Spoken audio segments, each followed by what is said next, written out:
Pues,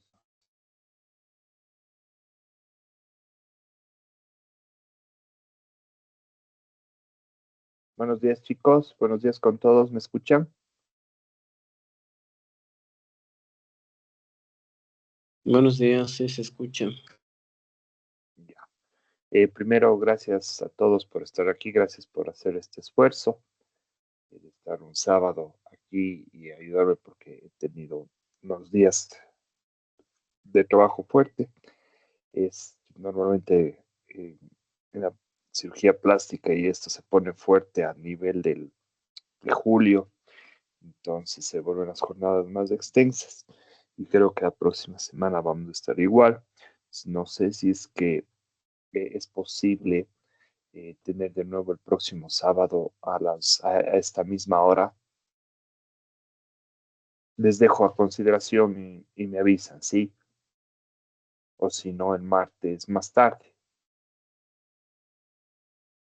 Doc, siempre nos organizamos y nosotros le avisaríamos, como usted dice. Entonces le Ya, confirmamos el día de hoy mismo en la tarde, si le ya, parece. ya. Chévere, doctor Tupa. Gracias, doc. A ver, vamos a comenzar.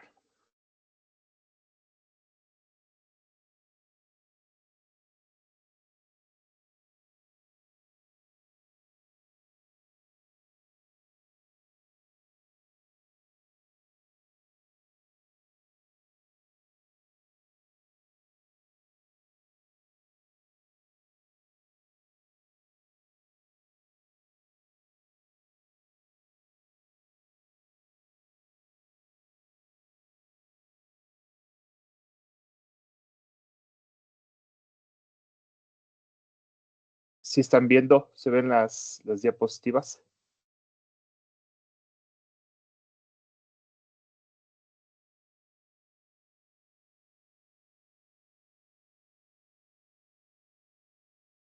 No, Doc, está la pantalla del Ya, explorador. ya.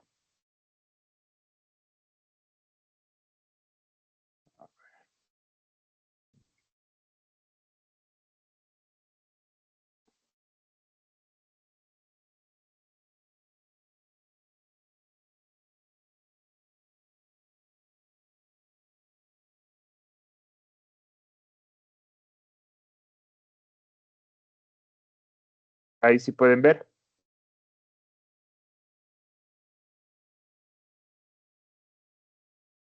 Ahí sí, Doc, dice Ya, Propofol. ya, chévere. Ya, entonces vamos a ver un poco sobre la farmacocinética y de la farmacología de los anestésicos intravenosos, ¿sí? Abarcando todos los inductores y los sedantes, más sobre todo los más relevantes, ¿no? Los que vamos a utilizar en la práctica. Y de aquí vemos después ya solo de la farmacocinética de los opioides, sobre todo los más relevantes, remifentanilo, fentanilo, alfentanilo, sulfentanilo para lo que es la práctica de la anestesia total intravenosa, ¿sí? Si es que quieren que hagamos, profundicemos o abramos un abanico más para tratar opioides, como agonistas, antagonistas, el uso de la buprenorfina, la albufina, sobre todo para analgésicos, me avisan. Me parece que sería importante ver esos fármacos también porque si bien al momento no hay en el mercado, pues en un momento sí los hubo aquí y eran una excelente ayuda.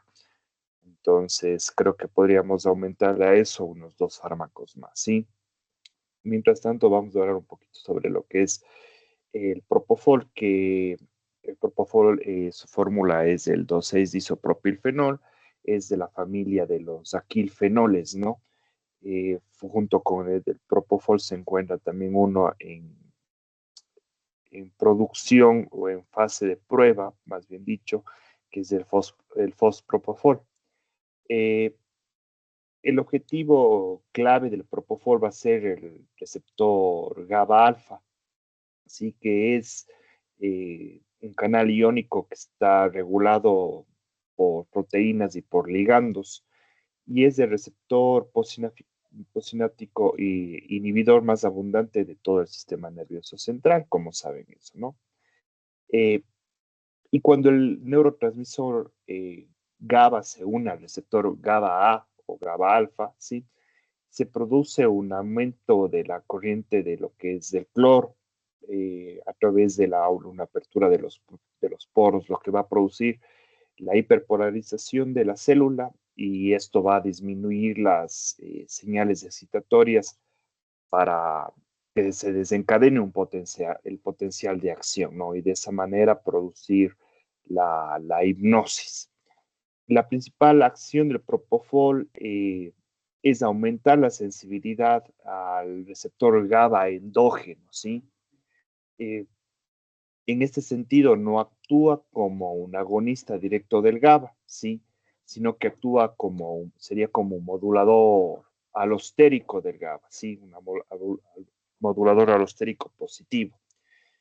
Sin embargo, cuando ya se aumentan las concentraciones, el GABA sí va a tener un efecto agonista directo porque va a actuar directamente a nivel de lo que es del receptor en vez de aumentar una sensibilidad por ese fármaco, ¿sí? Entonces, existe varios tipos de la estructura del receptor GABA alfa, ¿sí? Lo que en parte explica por qué las acciones son diferentes de propofol con otros GABAérgicos como son las benzodiazepinas, que las benzodiazepinas también ya vamos a ver más adelante, son agonistas del GABA, ¿sí? Cada receptor GABA alfa está compuesto por cinco subunidades, ¿sí? De transmembrana GABA alfa 1, 2, 3, 4, 5, ¿sí?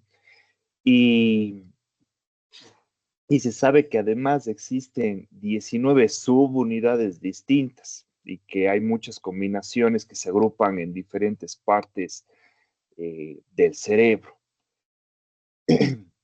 Aunque no se comprenden bien qué función cada cumple una de estas, parece involucrar principalmente las subunidades B2 y B3 dentro de estas de aquí de los del GABA, ¿sí?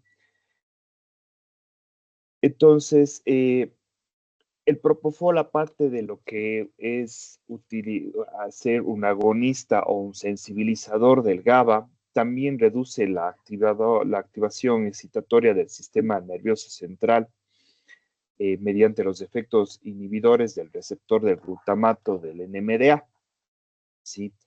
Que se produce como resultado los cambios típicos del sodio y del cloro, ¿sí? Y otro objetivo importante, potencialmente importante para la analgesia es el canal de cationes activados de la hiperpolarización, que es este de aquí, ¿sí? Que eso básicamente facilita la apertura de lo que es el cloro y la salida de sodio, ¿sí? Y además parece que hay una fusión a nivel del asta dorsal para que el propofol no genere una acción analgésica, sino que facilite la entrada de los opioides, ¿sí? De los opioides hacia sus receptores. Por eso es que ahora modernamente se está hablando de que el propofol también podría llegar a ser parte de una estrategia ahorrativa de opioides en un postoperatorio, independientemente que se lo utilice en anestesia total intravenosa o en anestesia balanceada, o lo que se conoce ahora como la anestesia híbrida, que eso ya lo vamos a ver cuando hablemos de anestesia multimodal, pero básicamente consiste en disminuir la cantidad del gas, aumentar propofol y utilizar también coadyuvantes. Sí, otro objetivo potencial para otro objetivo de los receptores, perdón, es del antagonismo de los receptores de NMDA, es de la glicina, ¿sí? Este también es un neurotransmisor del sistema nervioso central. Y recordar que el clearance del propofol es de 30 ml por minuto por kilo de peso, sí, a la -1 con función algorítmica. Entonces, recordando un poquito, como saben, es altamente lipofílico, ¿sí? Atraviesa muy rápido la barrera hematoencefálica, se habla de un tiempo de brazo-cerebro de 45 segundos, de 10 a 45 segundos, y llega a tener una concentración plasmática en ese mismo tiempo, ¿sí? Cuando se utiliza anestesia total intravenoso, dependiendo obviamente de la infusión que vayamos a dar, de 2 a 2.5 microgramos por ml.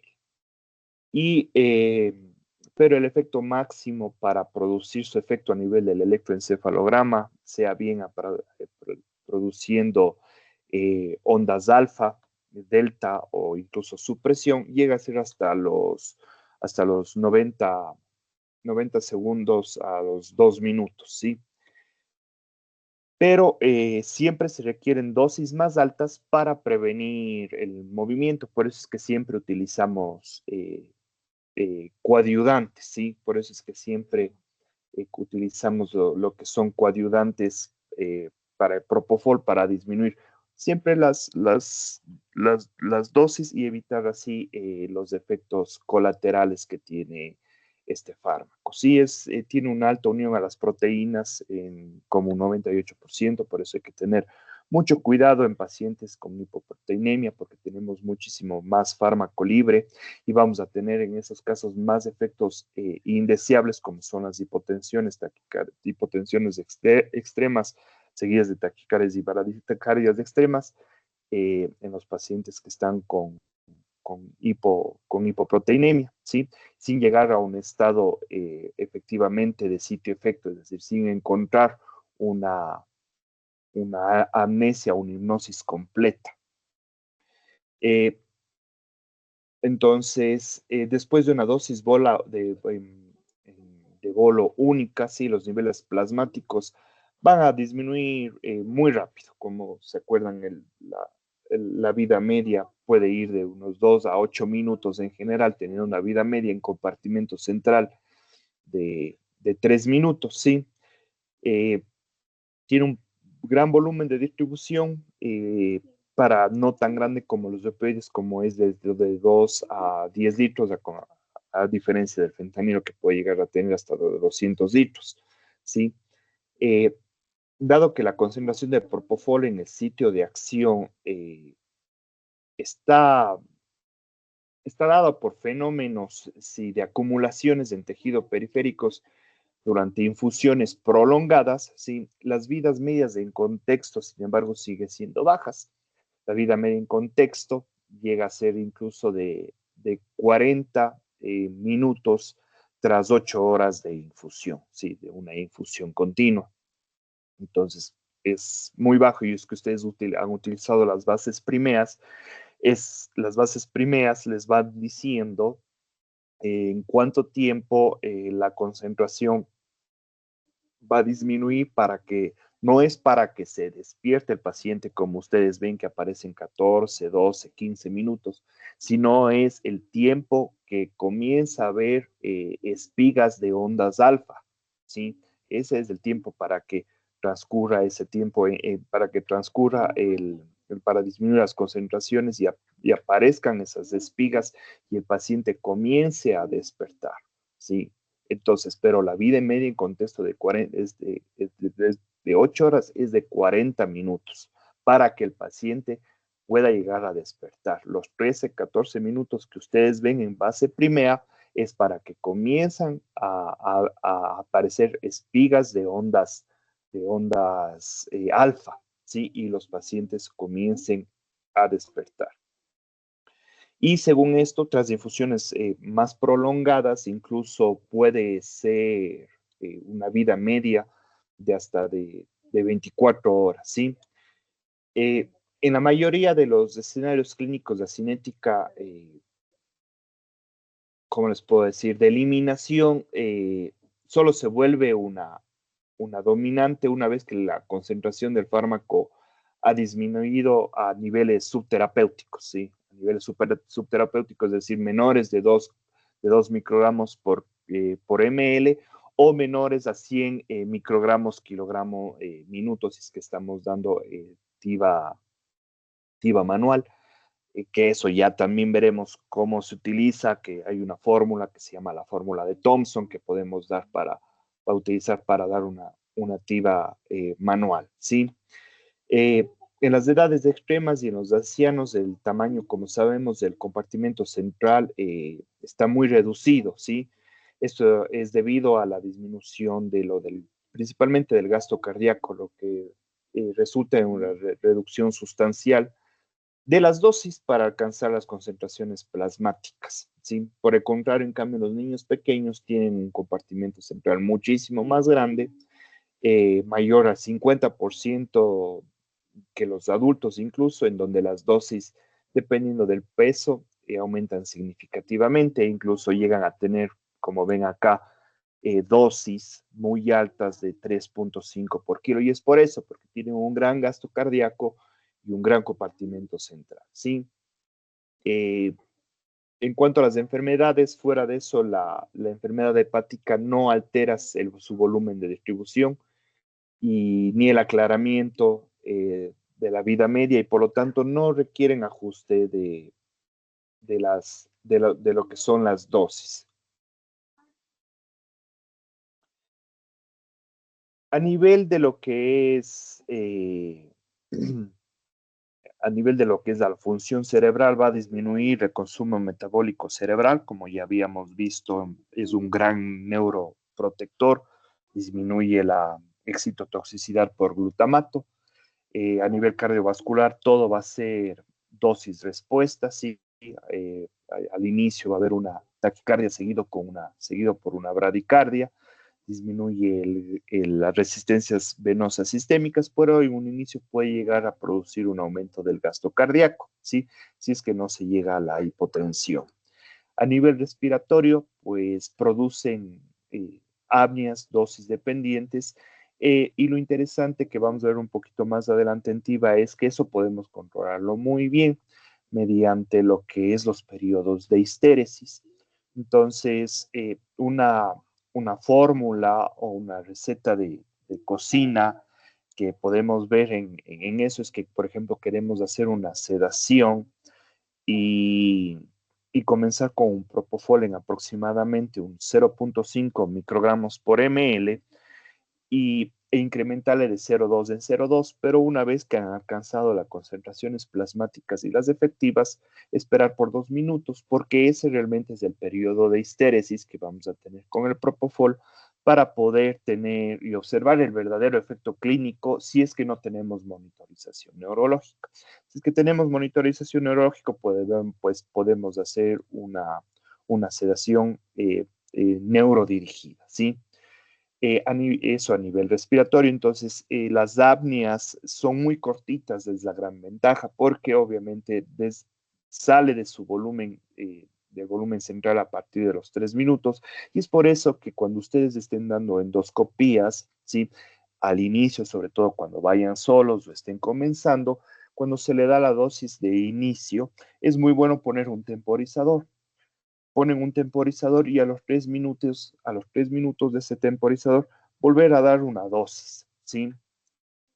A la dosis ya saben que es de 0,25 a 0.5 por kilo de peso, ¿sí? Para mantenimiento en bolos, ¿sí? Y de esa manera van a evitar que el paciente se mueva y van a evitar que tengan también depresiones respiratorias. Entonces, una muy buena opción de seguridad, sobre todo para ustedes, ¿sí? Eh, el propofol, ¿qué es lo que pasa? Todos deben haber escuchado sobre el crecimiento microbiano, ¿sí? Eh, ¿Qué es lo que hacer una emulsión lipídica promueve lo que es el crecimiento bacteriano? Y esto puede llegar a ser extremadamente peligroso, ¿sí? Y hay dos compuestos o excipientes, más bien dicho, que evitan que se dé o disminuyen la incidencia de qué, no de que crezca las bacterias, sino que la fórmula se vuelva un poco más estable al pasar el tiempo, es decir, que no haya crecimiento bacteriano en unas 6 horas, ¿sí? Estos dos son lo que es el EFTA, ¿sí? El EFTA, que es el edeato disódico, y el metabisulfito sódico. La diferencia hay que ver que cuando ustedes vean, esto es importante, porque cuando ustedes vean qué tipo de propofol tienen, vean qué excipiente para evitar el crecimiento bacteriano tienen, porque si es que tienen el metisulfito de sodio, tenemos que tener mucho cuidado con pacientes asmáticos, ¿sí?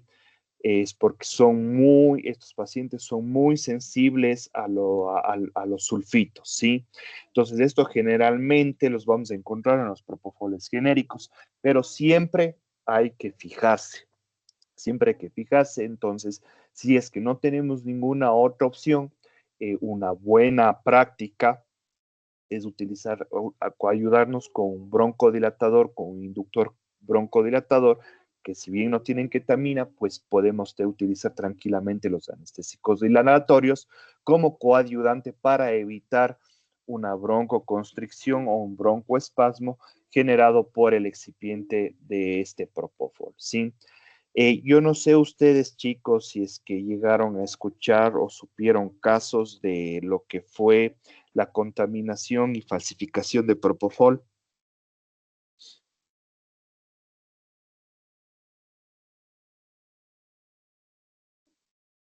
Hola. Ah, eh, sí, sí he escuchado, pero nunca investigué a fondo yo localmente. Ya, bueno, yo sí quiero decirles que tienen que tener cuidado con todo eso, sobre todo dónde compran y a quién adquieren, porque una de las cosas que uno siempre es que tiene que compartir las cosas que le han pasado para que al resto de gente no le vuelva a pasar. Yo fui víctima de una falsificación y de una contaminación de Propofol por Acinetobacter baumannii. Es cuando yo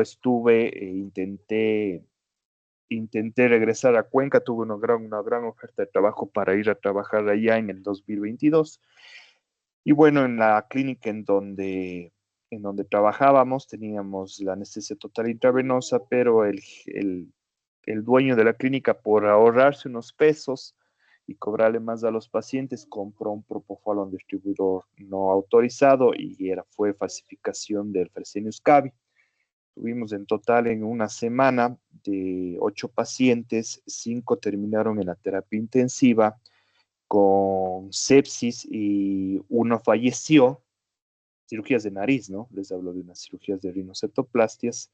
Uno falleció y otra chica quedó en diálisis después de haber estado 21 días en terapia intensiva. Entonces, para solo hacerles de acuerdo que los ahorros de cocinera, porque son ahorros de cocinera, cobran vidas y situaciones médico-legales que ustedes en el futuro siempre hay que tratar de evitarlos, ¿no? Entonces, mucho ojo con esto porque es algo actual, ya pasó también aquí en Quito, con propofoles al 2%, no de la Fresenius Kabi, pero sí de la hindú. Y lo curioso es que cuando realizamos una investigación y un seguimiento acerca de la obtención de estos propofoles llegamos a la conclusión con los investigadores y todo esto, de que había sido obtenido en la bahía de Guayaquil. Entonces, cuando utilicen propofol de este tipo, una de las recomendaciones que les hago es que vean el sellado que tienen, ¿no? Ustedes abren y nosotros saben que todo hacemos por mecánica. Abrimos y solo cargamos el propofol, sino ver el sellado que los sellantes de metal no se encuentren levantados. Eso es un indicativo de que el propofol pudo haber sido manipulado, porque eso no puede llegar a cerrar adecuadamente, porque eso se hacen con máquinas. Entonces, además de este metisulfito, ¿sí? Puede llegar a tener reacciones alérgicas cruzadas y se han reportado, sobre todo en infusiones continuas, hipertrigliceridemia y pancreatitis. ¿Alguien ha escuchado lo que es el síndrome de infusión de propofol?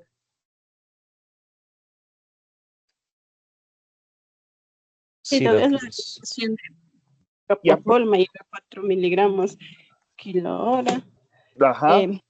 o me parece que es 360 miligramos en las 24 horas. Ujú. Mm, Eso es lo que me acuerdo. Sí, sí, está bien. Sobre todo en infusiones prolongadas, ¿no? En infusiones prolongadas. ¿Y cuál es la característica de este síndrome de difusión de propofol? Si es que se acuerdan. Doc, produce una acidosis metabólica, también rabdomiólisis, falla renal. Eso, perfecto, muy bien. Sí, y la radomiólisis, ¿cómo hacemos el diagnóstico?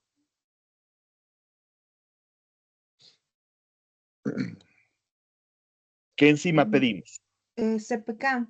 PK. CPK, perfecto. Entonces eso es, ¿no? Entonces eso es el síndrome de difusión de propofol. Es muy raro, pero lastimosamente tiene más del 90% de lo que es en cuanto a mortalidad. No tiene antídoto y tenemos que dar solo simplemente medidas sustitutivas. Entonces, sobre todo, también hay que tener en cuenta, y por eso es que es tan importante el neuromonitoreo, como vamos a ver luego en la TIVA, es que ustedes abren la base primera, ¿no es cierto? Y ustedes dicen, bueno, voy a darle, veo que mi paciente quiero bajarle la presión y están en cirugías prolongadas o cirugías de 4 horas y ustedes deben estar en base primera y están en 2.5 microgramos por ml. Y abren lo que es la dosis que se le está dando a miligramo por kilo y con el paso del tiempo esa dosis se acumula. ¿Y a cuánto creen que puede llegar a tener con 2.5 microgramos por ml de propofol? ¿Cuánto de propofol por kilo están dando? Pues siempre hay que fijarse en eso. Y por eso se puede evitar esto. Puede llegar a estar dando más de 4 a 4.5 miligramos por kilo. Y pueden producir un síndrome de difusión de propofol. Por eso es que es tan importante el neuromonitoreo, porque los diferentes modelos que ya vamos a ver en March, con el paso del tiempo se puede llegar a sobredosificar y en Snyder, con el paso del tiempo, pese a que estemos constante, podemos llegar a infradosificar. ¿Sí? Por eso es que el neuromonitoreo es clave en eso. Listo. ¿Alguna pregunta sobre Propofol? ¿Algo que quieran saber? ¿Algo que no haya quedado claro?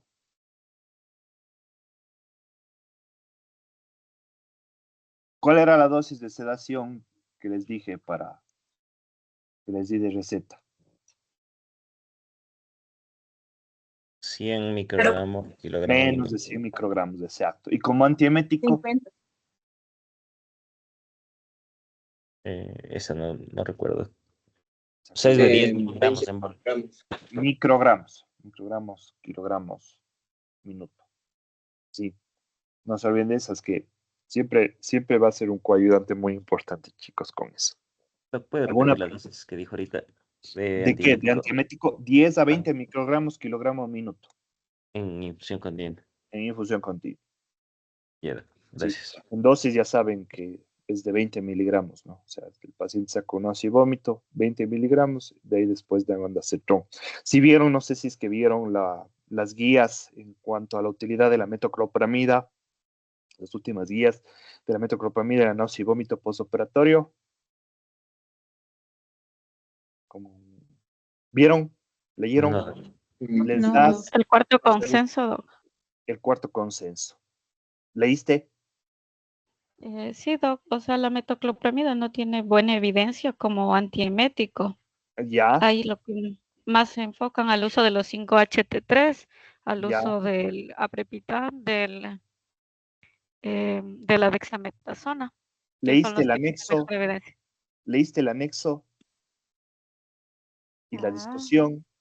En el anexo te sales de una cosa muy interesante que si es que tú utilizas dexametasona en el transoperatorio, eh, puedes llegar a tener una dosis de rescate, ¿sí? Después de haber utilizado ondansetron y propofol, una dosis de rescate, ¿sí? De hasta 20 miligramos. Y con eso puedes llegar a disminuir al 33% de los pacientes la incidencia de náusea y vómito. El problema con eso es que es recidiva. Entonces, por eso es que le ponen directamente solo como un anexo. Pero acuérdense que la metoclopramida tienen que darlo muy lentito, ¿no? O sea, sobre todo si das de dosis de 20 miligramos, porque para que sea equivalente a dosis de ondansetrones, o del ondansetron es de 50 miligramos, entonces o sea, le das un extrapiramidalismo así. Pero ese es el problema, que es recidiva. Entonces, por eso le pusieron solo como un anexo. Cuando haya incorregibles y le pongas la medicación y de ahí hagas un sustituto hasta que tengas droperidol. Si no tienes droperidol, o comienzas una infusión con propofol o con dexmedeto.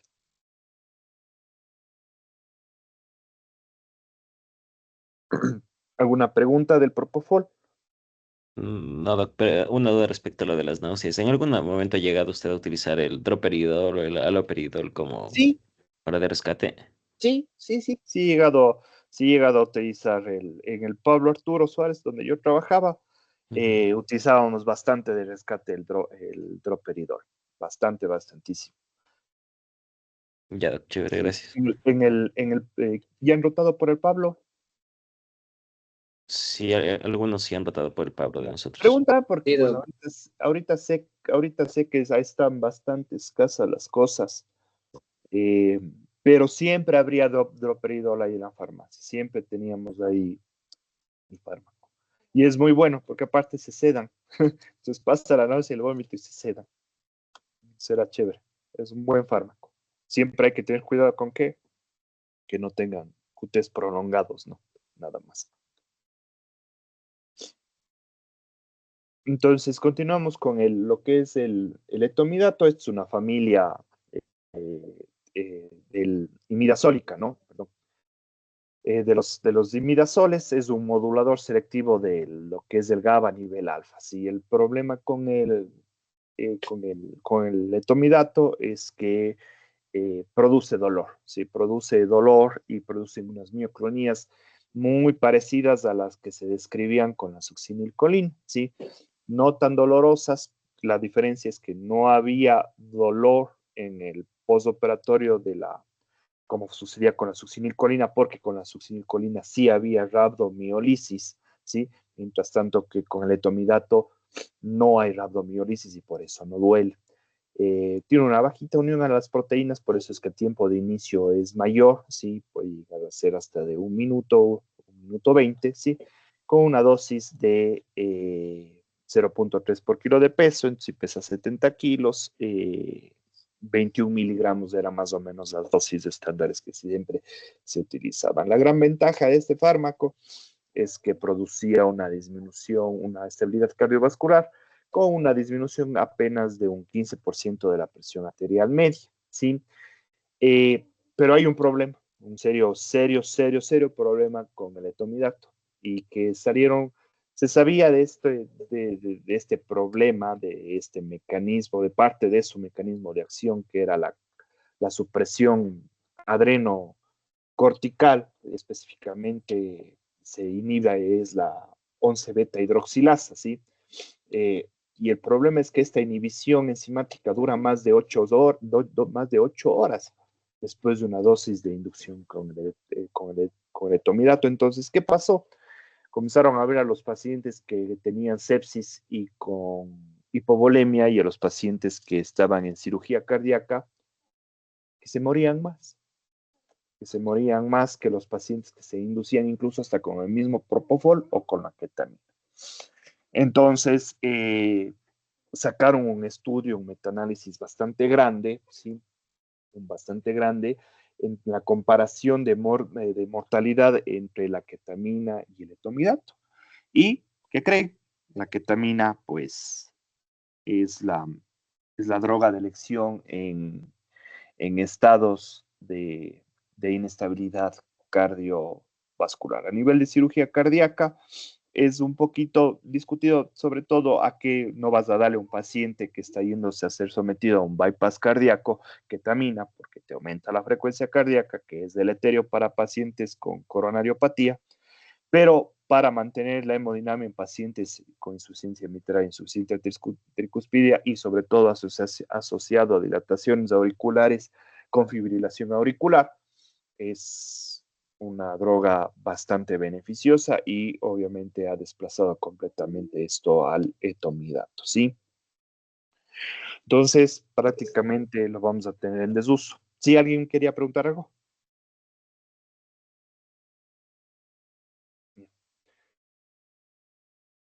Lindo, una linda droga, midazolam, ¿no? El midazolam, como sabemos, es una benzodiazepina de acción corta, de un inicio de acción rápido, de 30 segundos aproximadamente hasta 1 minuto y medio, con una vida media en compartimento central de 1 hora, ¿sí? Una vida media en total de que puedes llegar a ser 4 horas. Eh, a diferencia de lo que es otras benzodiazepinas, este fármaco es el que mayor estabilidad cardíaca, cardiovascular te da, y podemos darlo a nivel intramuscular. Recordar que nunca hay que utilizar diazepam intramuscular porque su absorción es muy errática y su comportamiento eh, no es previsible el comportamiento del diazepam, ¿no? Entonces, las benzodiazepinas actúan sobre el receptor GABA, aumentando igual, como saben, la frecuencia de apertura y de cierre de los canales de cloro. Eh, es una droga muy bonita, muy hermosa, porque tiene efecto ansiolítico, sedante, hipnótico, amnésico, anticonvulsivante y relajante muscular. Se le tiñó y fui parte de esa lista negra que le decía que aumentaba pues el índice de delirio en el postoperatorio, y sacaron un metaanálisis que no es un factor causante de delirio en el postoperatorio, incluso en pacientes con factores de riesgo. Los principales factores de riesgo de delirio en el postoperatorio, obviamente la edad avanzada, es la hipoacusia, ¿sí? Las enfermedades cognitivas y la hipotensión en el transoperatorio, ¿sí? Esos son los principales factores de riesgo para una eh, delirio postoperatorio. Y se vio que no se hacía.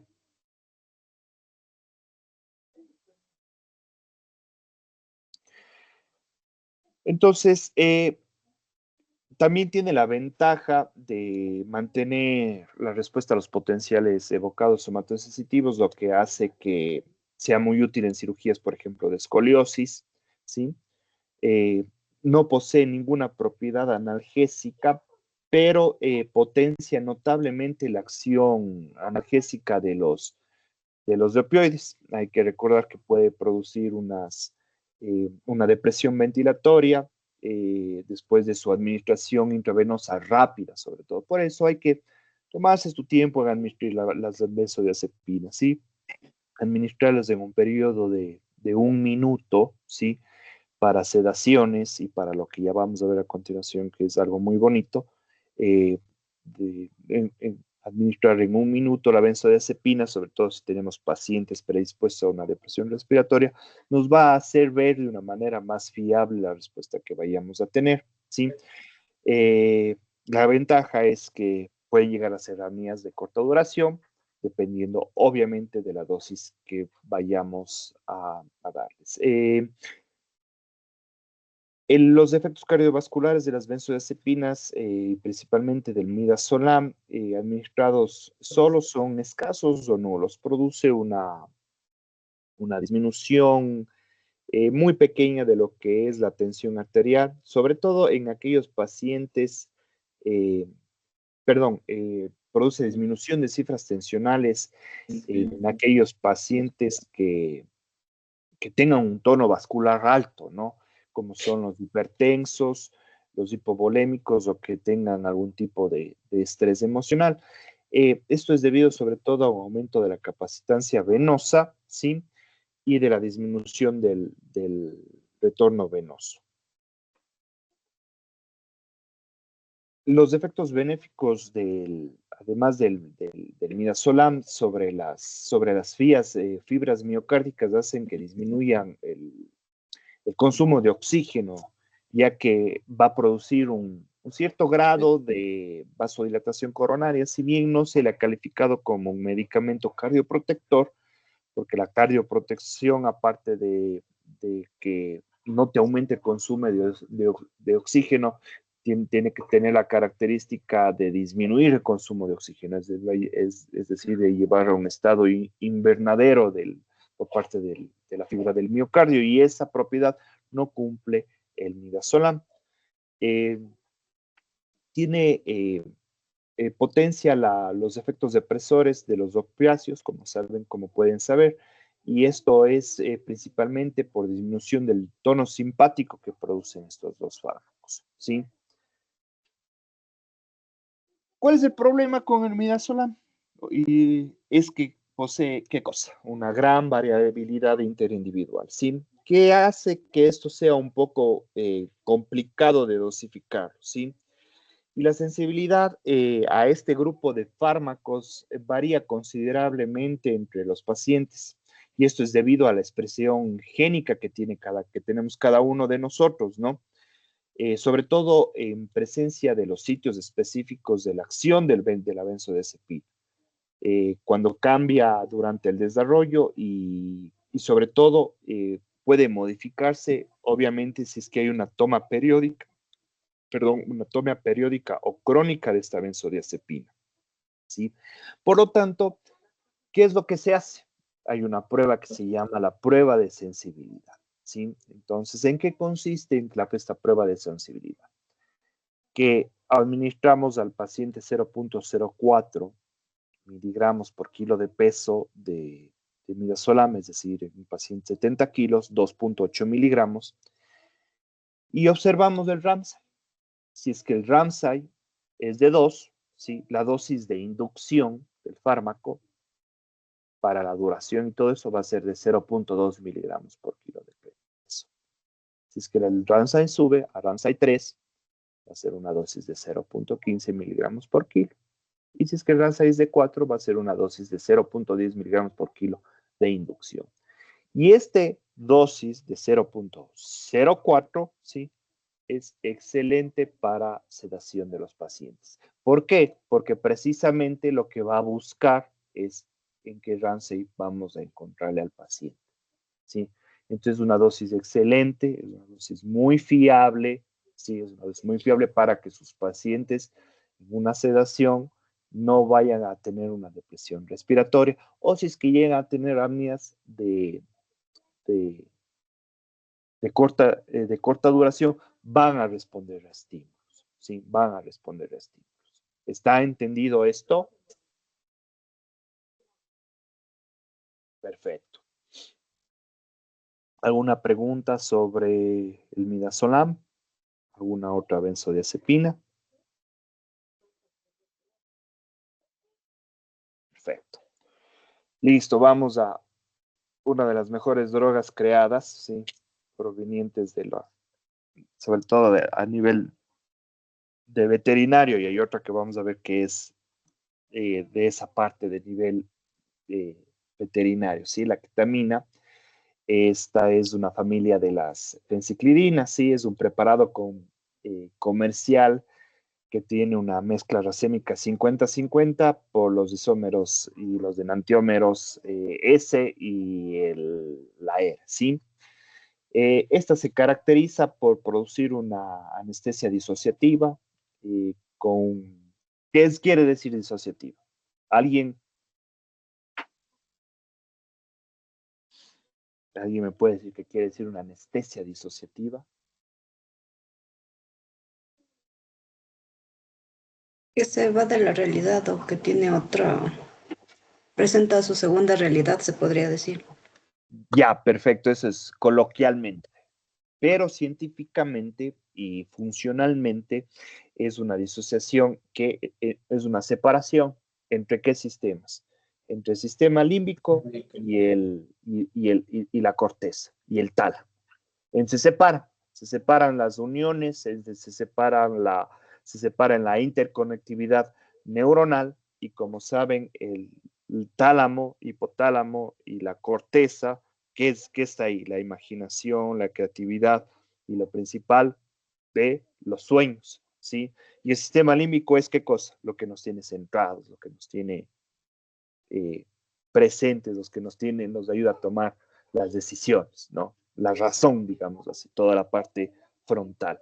Entonces, eso es una anestesia disociativa, ¿sí? Que se separan esos sistemas, ¿sí? Entonces, por eso es lo que se produce un estado cataléptico en el cual los pacientes se quedan con esa mirada fija, con un poco de nistagmos, y parece que estuviera eh, despierto, ¿no? Parece que estuviera despierto. No sé si ha utilizado ketamina. Sí, doc. Sí, sí. ¿Cómo hacen para evitar que se produzca un estado disociativo y que no tengan alucinaciones vívidas? Yo he utilizado midazolam y fentanilo. ¿Ya? ¿Qué más? ¿Qué otra estrategia podemos usar? El propo. El propo que es amnésico, ¿no? A dosis de 0,5 por kilo de peso, también disminuye ese estado disociativo. Y lo lindo fuera que obviamente tengamos la ketamina S, ¿sí? Entonces, la ketamina actualmente y en el Ecuador también representa un problema de narcotráfico. La ketamina en los Estados Unidos ya se consume desde los años 70 en forma de polvo, que se conoce como el polvo de ángel. Eh, y al momento presenta un grave uso y consumo porque ya está instalado aquí en el Ecuador, en las afueras de las escuelas y todo eso. Están vendiendo ya la ketamina porque están sacando ketamina de uso veterinario. Eso, solo como para que conozcan. Entonces, con frecuencia ocurre en distintos grados los pacientes se ponen duros, tienen un poco de hipertonía, eh, y este fármaco sí tiene un poquito la posibilidad de producir delirio, ¿sí? Entonces, ojo con los pacientes que tengan factores de riesgo para lo que es delirio, ¿sí? Y los fenómenos psíquicos son producidos por la ketamina que se han descrito, ¿sí? ¿No? Que se han descrito son alucinaciones, vívida sensación de flotar, experiencias extracorpóreas e incluso dicen unos que son cercanas a la muerte, ¿sí? Pero es muy interesante el mecanismo de acción, es muy interesante a nivel neurológico. La neurofarmacología de este fármaco es muy bonito porque interactúa con múltiples sitios, con múltiples receptores, ¿sí? Con los NMDA, con los no MDMA, con los receptores muscarínicos, con los receptores nicotínicos periféricos, con receptores monoaminérgicos y también con los opioides se han descrito. Y también con los canales de sodio y de calcio. Por eso es que al ser un canal, inhibe los canales de calcio, de sodio, perdón, actúa como un breve anestésico local. Por eso es que este fármaco también se podría utilizar para disminuir el dolor de inyección por propofol a dosis de, obviamente, menores de 0,1 por kilo de peso. Sí, la inhibición de los canales de sodio, como les dije, es ese principal, va a actuar como un pequeño anestésico local, ¿sí? Pero produce principalmente la ketamina produce hipnosis por un antagonismo de los receptores NMDA, principalmente del glutamato, del aspartato, y también bloquea la producción del óxido nítrico, eh, inhibiendo la liberación de lo que es del GMP cíclico, ¿sí? Interactúa también con los receptores opioides sigma, produciendo incluso reacciones un poco disfóricas, y con los receptores MU1. Y eso es muy importante a nivel del nivel muscarínico MU1, porque el MU1 es responsable de la broncodilatación, ¿sí? Y si es que se acuerdan, en cambio, la neostigmina actúa a nivel muscarínico de los M3, que los M3 son los responsables de la broncoconstricción, ¿sí? Y también inhibe los canales de potasio sensibles al ATP. ¿Y qué son estos canales? Son como sensores metabólicos, ¿sí? Que están asociados a confusiones celulares como son la secreción de la insulina, el preacondicionamiento cardíaco, la vasodilatación y la neuroprotección, ¿sí? Entonces, por eso es que la ketamina tiene tantos usos, es una droga tan maravillosa que se está utilizando como preacondicionamiento cardíaco, ¿sí? Para disminuir la incidencia de fallas cardíacas y en pacientes, incluso en pacientes con falla cardíaca se está desarrollando como la ketamina intranasal que se utiliza a nivel para tratar la depresión, ¿sí? Para tratar la depresión. Entonces, tiene potenciales de neuroprotectivos, sí, tiene potenciales neuroprotectivos eh, que, que son, es completa, es una droga completa porque te va a producir neuroprotección, eh, cardioprotección, eh, broncodilatación. Entonces, el hecho de que esta droga hace algún tiempo haya desaparecido de aquí y que la pandemia la trajo nuevamente por la ausencia de Propofol, ha resurgido, pero simplemente tenemos que luchar para que no se vaya de nuestro arsenal y que se llegue a tener un consenso de que sea una droga básica en los hospitales públicos. Analgésico, o sea, es una droga espectacular y ya vamos a ver luego en TIVA cómo se utiliza en TIVA este fármaco con un modelo que se llama el modelo de dominio. De dominio. Pues como les dije, tiene todo, un efecto broncodilatador, no tiene un efecto depresor, aumenta las secreciones, algo malo tenía que tener, aumento de la presión arterial, frecuencia cardíaca, un poquito de la presión de la arteria pulmonar, pero no llega a ser eh, condicionante para no utilizar en un paciente con una hipertensión pulmonar. Eh, fenómenos psíquicos, como habíamos descrito, y sus concentraciones pico intramusculares tenemos a los 15 minutos. Y como dije, el modelo domino es el modelo farmacocinético, ¿sí? Tiene una vida espectacular, una vida media sensible al contexto de 20 minutos, incluso más corta que el Propofol, como pueden ver, con diferentes rangos terapéuticos, ¿sí? De 0,7 a 0 a 2,2 microgramos por ml cuando utilicemos los modelos de Minto, perdón, de Domino. Y como saben, las dosis de la inducción anestésica de 1 a 2,5 y para analgesia de 0,2 a 0,1 microgramo por kilo. Y este de aquí, este fármaco también es un excelente hiperalgésico. Es un excelente, ustedes saben, el remifentanil, sobre todo cuando utilizamos de dosis de 0,5 microgramos por kilo minuto por encima, va a producir una importante hiperalgesia.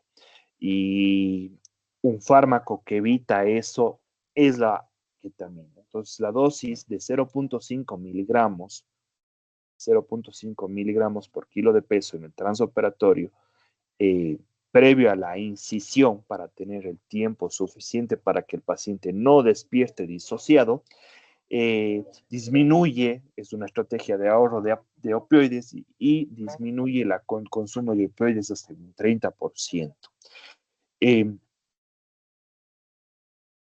en el postoperatorio también es excelente analgésico de rescate en aquellos pacientes que tengamos peligro de utilizar opioides, como pueden ser apneas del sueño, pacientes obesos, pacientes pediátricos, ¿sí? ¿Y cuánto vamos a utilizar la dosis? A menos de 0,1 miligramos por kilo de peso.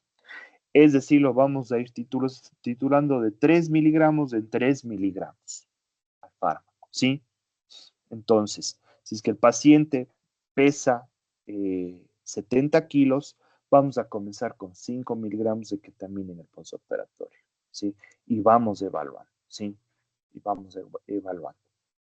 Es una excelente ayuda y como infusión continua a nivel analgésico vamos a utilizarlo de 0,3 a 0,5 miligramos por kilo hora, ¿sí? Y después de 2 horas de infusión, para que el paciente no se disocie, ¿sí? Vamos a disminuir a 0,2 miligramos por kilo por hora.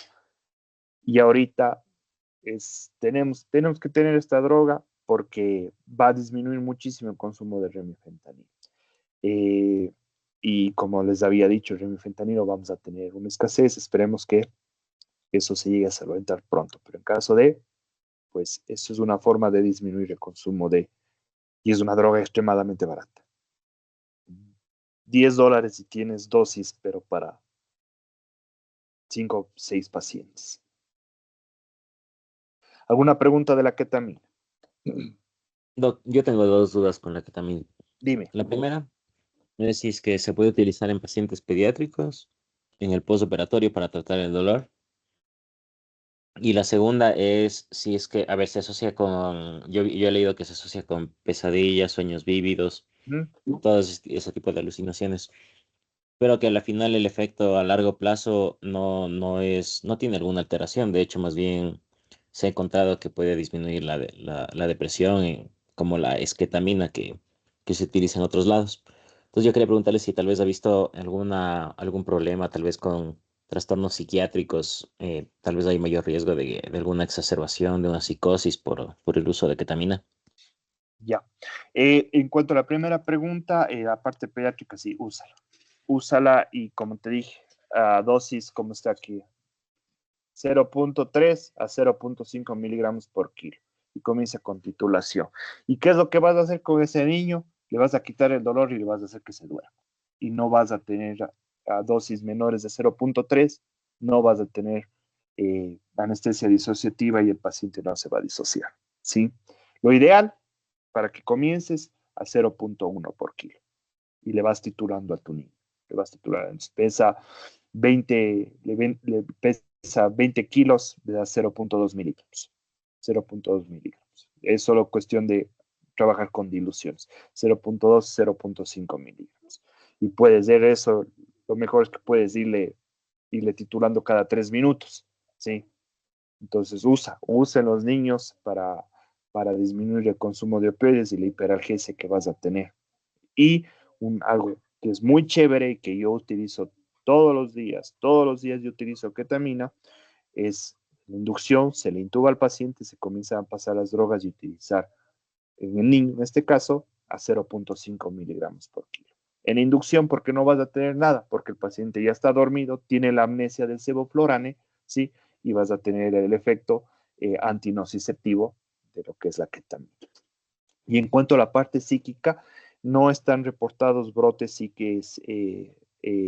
psiquiátricos y de psicosis por el uso de la ketamina a dosis estándares, ¿sí? Obviamente en dosis de abuso, como yo lo que les conté, que hay bastante ya aquí en el Ecuador, ¿sí? Hay brotes psicóticos. Hay brotes psicóticos descritos no solo aquí, sino en los Estados Unidos. Y para lo que es la depresión, pues es un tratamiento que eh, es un tema que a mí me gusta mucho. También esto de la depresión y de los fármacos alternativos, que, que aumenta la adherencia al tratamiento en un 50% y aumenta la tasa de curación, ¿sí? En un 55%. ¿Y esto es por qué? Porque los antidepresivos convencionales que se llenan los bolsillos de plata, estas farmacéuticas, con las venlafaxinas, con los antidepresivos tricíclicos y los inhibidores de la captación de serotonina. Es una empresa, ellos producen 4 mil millones de dólares de utilidades al año. Entonces, imagínense. ¿Saben en cuánto porcentaje de la población funcionan esos fármacos? Solo funcionan en el 25% de la población. 2 de cada 10 pacientes que sufren depresión medicada no te van a responder al tratamiento. ¿Sí? Es altísimo, un 25% solo en el 25% de la población mundial. ¿Y qué es lo que hace? ¿Qué es lo que hicieron estas farmacéuticas? Cortar el trabajo por fármacos mucho más prometedores que ya están nuevamente en el auge, que es la psilocibina, los hongos. Los hongos en microdosis y en macrodosis. Los hongos en macrodosis se ha demostrado que en pacientes veteranos de guerra con síndrome de estrés postraumático, intentos de autolíticos, tiene una tasa de curación de una sola dosis del 99%, seguido por 2 meses de microdosis. ¿Cuánto le costó? Nada, porque encima más es completamente natural. Y todo esto en centros de hecho. Y lo mismo con el MDMA y con el ácido lisérico. Es una terapia que ya está autorizada aquí en Ecuador. Es legal el tratamiento ya con hongos. Así que si es que ustedes conocen de personas que están pasando por momentos duros, que tienen depresión, que tienen trastornos depresivos y que les cuesta aferrarse, avísenme porque hay una sola doctora en la ciudad de Quito autorizada para el tratamiento entológico con estos fármacos, ¿sí? Con estos fármacos y todo es completamente guiado. Entonces sí, me desvío un poco del tema, pero está completamente tratada para la depresión severa.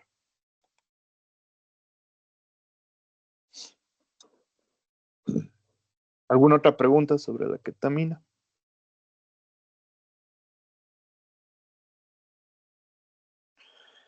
Doc, el uso Dime. de ketamina en las embarazadas antes de que nazca el bebé, ¿se puede usar? Chútame, déjame preguntar a mi esposa, que es la experta en anestesia obstétrica. Justo está aquí a mi lado y esa no te puedo contestar. Dame 2 segundos, ya. Gracias, Doc.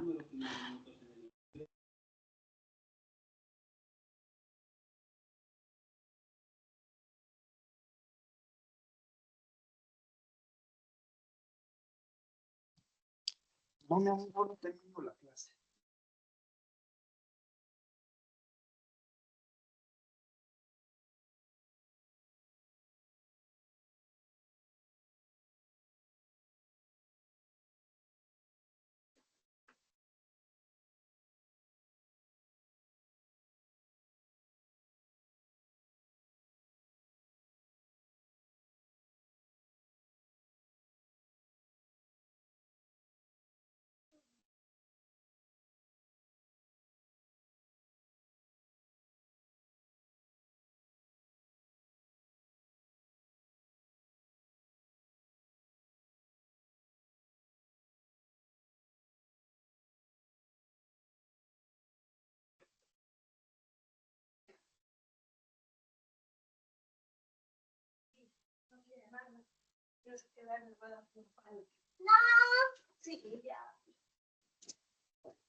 Ya, en el previo todavía no está reportado como para utilidad. Ahora lo que fuera interesante es, sí, ajá, de electroshock, que en las embarazadas con depresión severa no está autorizado, no está aprobado el uso de la ketamina, sino eh, el uso de lo que es terapia de electroshock. Y en cambio, lo que sería interesante y que me mandaste a ver es eh, en el postoperatorio, o sea, el posparto, si es que alguien cuando comienzan a sufrir de depresión posparto. No sé si es que la ketamina pueda llegar a ser de utilidad por esto de la leche materna, de la transferencia de la leche materna, o si es que mismo los dentológicos como la psilocibina pueda llegar a ser un mejor tratamiento. En esa parte del pospero, en el previo, dice que me refiere que la ketamina no, sino la terapia de electroshock, obviamente con intentos de suicidio y esas ideas autolíticas. Bueno, Doc, lo decía más porque en alguna ocasión vi que en una paciente embarazada estaba bastante ansiosa, pese a que el bloqueo raquídeo fue bien, pero estaba Ah, ya. ansiosa la posición y todo Ah, eso. ya te entendí. O sea, estabas Ajá. con una anestesia neuroaxial. Ya. Ah, no, no, ahí sí, no hay ningún problema. Yo también la he utilizado incluso cuando he tenido eh, por 2 ocasiones bloqueos insuficientes. Ajá. Eh, en bloqueos insuficientes he utilizado la dosis de la ketamina. Y sí, o sea, sí se disocia un poco porque sí tienes que darles a 1 miligramo por kilo de peso, sí, pero bueno, riesgo-beneficio, ¿no? Prefiero a que se vuele un poquito a que le duela, ¿no? Entonces, creo que es de eso. Y también he utilizado la asociación del Ketodex, en pacientes con asimismo que han tenido un poco de bloqueo insuficiente. Eso utilicé bastante en lo que fue en clínica Atlas, sobre todo en las histerectomías que se hacían con dosis bajitas y a veces se quedaban. Entonces utilizábamos un bolito de Ketodex. La de Medeto ahí es a 1 microgramo por kilo, ¿Sí? ¿no, Doc? Ya. Sí. Hacíamos 1-1. Hacíamos uno por kilo de ¿cómo se llama? De ketamina y 1 por kilo de dexmedeto en la misma jeringa a 10 cc y eso le pasábamos en un periodo de unos 10 minutos. Ya. En 10 minutos y con eso tenías un gran efecto porque la dexme como te seda, disminuye el efecto o evita el efecto disociativo de la keta. Y además es anticiálogo, pues no tenía secreciones. Entonces es una bonita combinación. Gracias, Doc. Ya. Listo, con la dexmedetomidina, como saben, es un muy bonito fármaco también. Es un analgésico, alfa-2 agonista, un analgésico, sedante, ansiolítico y hipnótico, ¿sí? El efecto analgésico de los agonistas alfa-2 es a través de la estimulación de los receptores alfa-2C y los alfa-2A. Hay alfa-2A, B, C, D, etcétera, etcétera, a nivel del asta dorsal, suprimiendo así la transmisión directa del dolor, ¿sí? A reducir la liberación de los neurotransmisores propioceptivos, principalmente sustancia P, glutamato, y aumenta la hiperpolarización de las neuronas, ¿sí? Entonces, ¿cuál es el efecto analgésico de la desmedeto? ¿En dónde? En las astas dorsales, ¿sí? Las astas dorsales es de donde va a tener el efecto analgésico, ¿sí? Tiene un bloqueo selectivo a alfa, perdón, está al revés. Es alfa 2, alfa 1 de 1600 a 1, ¿no? Está, perdón.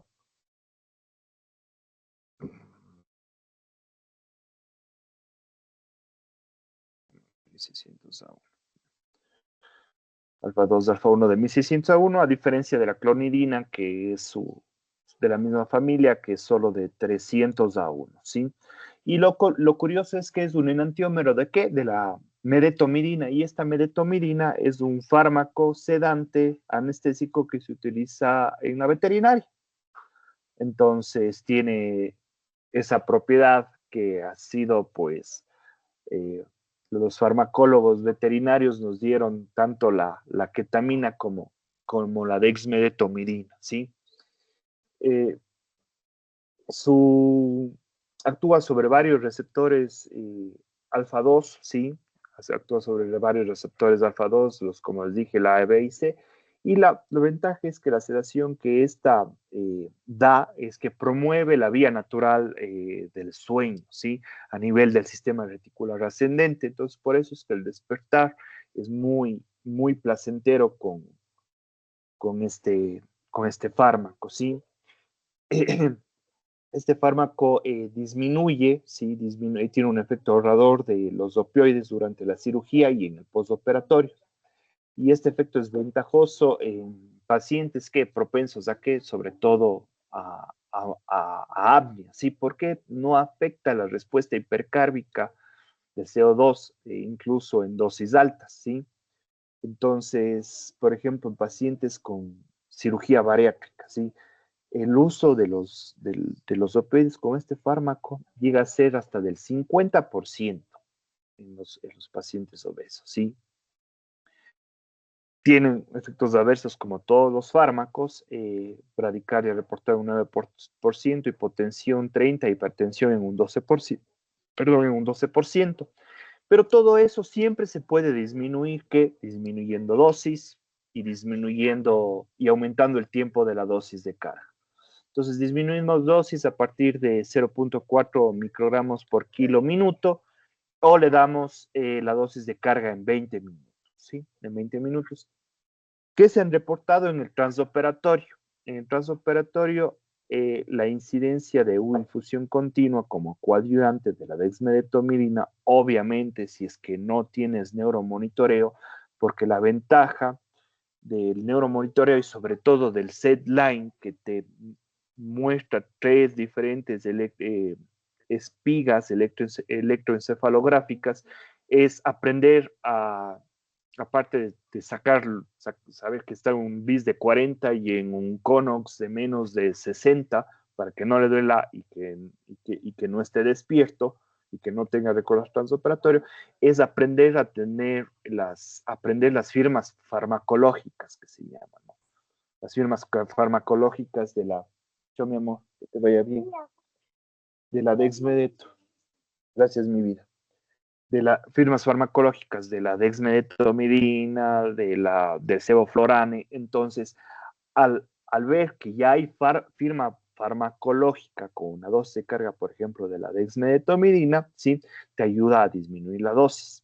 ¿Cuál es el problema con infusiones continuas, incluso que están reportadas en la terapia intensiva, prolongadas en cirugías y con dosis altas? Sobre todo ya dosis altas, estamos hablando de más de 0.5 microgramos por kilo. Mayor hipotensión, mayor bradicardia y hay bastante nistagmo y vértigo postoperatorio. Entonces, si es que ustedes solo quieren solo quieren utilizar este fármaco como coadyuvante, la dosis no más de 0.5, no más de 0.25 microgramos por kilo, como el remifentanilo. 0.25 microgramos por kilo minuto, ¿sí? Y con eso, la vida media sensible al contexto es apenas de 20 minutos. Entonces, faltando 20 minutos para terminar la cirugía, se detiene la infusión de la dexmedetomidina, ¿sí? Y con eso tienes un gran despertar de los pacientes, se abole mucho lo que es la respuesta simpática a la extubación, ¿sí? No tienes vértigo, no tienes nistagmo y haces un efecto ahorrador de opioide igual que con las dosis mayores, ¿sí? ¿Y esto a qué se debe? A que el sitio ustedes que buscan analgesia es completamente diferente al que nosotros utilizamos con los opioides. Esto es directamente relacionado con las astas dorsales, ¿sí? Inhibiendo la transmisión del impulso por la sustancia PI del glutamato, ¿sí? Entonces es una analgesia en el origen. Entonces, eso es lo que se busca con la dexmedeto. De ahí que los utilices como sedación, como fuera del quirófano, y eso está bien. Pero cuando lo hagas, ¿sí? Cuando lo hagan, háganlo siempre con estas dosis. No se excedan, o a menos que estén apurados, ya, o que les hagan apurar. Bueno, ya ahí. Pero siempre tengan en cuenta que no es baja la incidencia de la hipotensión y de la bradicardia, ¿sí? No son bajas, ¿sí? Entonces siempre hay que tener al lado toefedrina, ¿sí? Y en caso de hipertensión, enseguida disminuir la infusión a la mitad. Listo. Preguntas.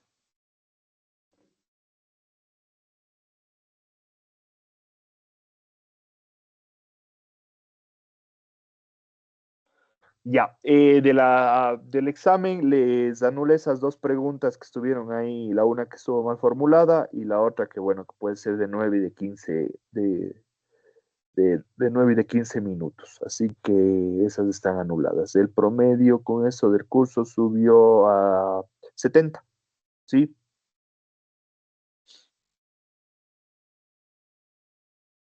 Gracias, Doc. Gracias, doctor. Gracias, doctor.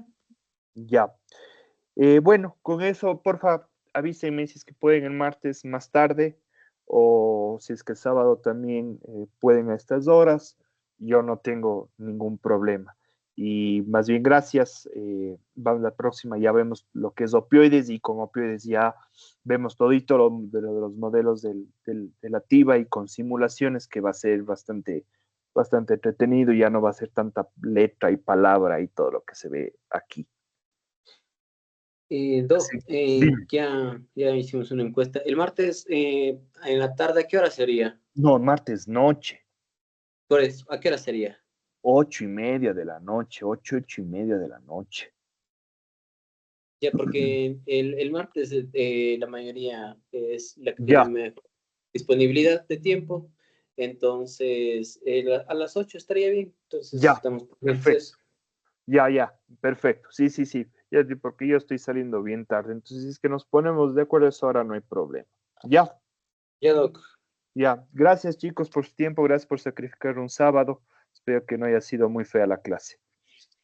Le agradecemos Gracias, mucho, Doc. Muchas gracias, Doc. Cuídense. Gracias. Buen fin de semana. Gracias, Doc, igual para usted.